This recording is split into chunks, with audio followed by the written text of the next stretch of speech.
Can you name all the colors of the sun? Who are food's biggest fakers? Dogs are a little trashy, and a whole lot of monkeying around on today's Daily Orbit. Hello and welcome to the Daily Orbit. I'm Emerald Robinson.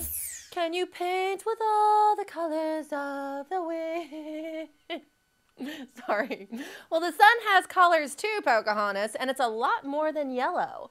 Of course, yellow is all we're able to see with the naked eye because it's the brightest wavelength. At 5,500 angstroms, the sun emits a yellow-green light from material that is about 10,000 degrees Fahrenheit.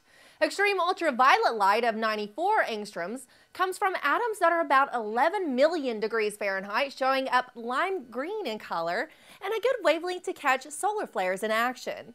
The hottest material of a solar flare shows up aqua at 131 angstroms and purple at 211 angstroms in the sun's corona. Why so many colors? The sun contains many different atoms and ions that can emit light at specific wavelengths when it reaches a particular temperature. Purple's my favorite. Wouldn't it be so pretty if the sun showed up purple? Or changed colors all the time? Oh, I'm just monkeying around with you. But who isn't monkeying around? The National Institutes of Health. In fact, they say that 50 chimpanzees should be permanently retired from research. The first 9 freed chimps made their way to Chimp Haven in Louisiana, a retirement community of sorts for chimps retired from federally funded research programs. The plan is to retire 400 more chimps from research facilities across the country. They said a chimp should no more live in a lab than a human should live in a phone booth. Well said. Living in a phone booth would not be fun. I wouldn't have room for all my shoes. And here's a little more monkey business. Okay, I'll stop, I promise. The Smithsonian National Zoological Park in Washington, D.C. has recently begun using Apple iPads to interact with the zoo fave, orangutans. The program, appropriately named Apps for Apes, is being used by 12 zoos around the world. One orangutan loves to play the drums in GarageBand while another likes the keyboard. Meanwhile, another lazily watches fish swim inside the screen in the Koi Pond app. Zookeepers say that with the iPad, we're hoping to tap less into the critical thinking outlet and more into a creative outlet. Hey, here's a thought. One ape could take up the bass and they could start a band. A revival of the monkeys, yes! Hey, hey, we're the monkeys! Love it. I'd like to report a fraud. There are no Cheetos in my bag of Cheetos.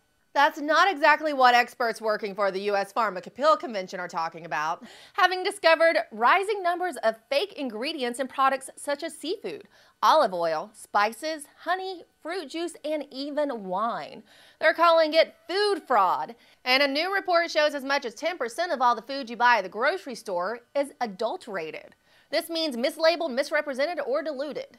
Fruit juices are some of the biggest posers, often claiming to be freshly squeezed or premium when it's actually just from concentrate. And watch out for that olive oil. 65% has been found to actually be a lower grade than it's labeled. Researchers say there's very little a consumer can do to avoid buying adulterated foods, but beware of too good to be true deals on generally expensive ingredients. To all you fakers and posers out there, be real. Word. And we will end today's Daily Orbit with a little insight into the evolution of man's best friend. Everyone loves a good dog story, but this one's a little, well, trashy. Yep. Researchers believe that the domesticated dogs trace their ancestral roots back to wolves, who may have scavenged the waste around our ancestors' homes. The major 2 differences in genes, starch digestion and brain development, a dog is more efficient at breaking down starch for nutrition than the wolf. The differences in brain development also lends to dogs' more docile nature. The researchers think that these early dogs evolved digestively and behaviorally to scavenge from the human waste dumps, which they still like to do. I mean, I would know. My roommate's dog Brutus found my chocolate bar in the trash. Let's just say, not good. Yeah. That's all for today's Daily Orbit. We'll see you tomorrow. Solve that problem. I'll just eat the whole chocolate bar from now on.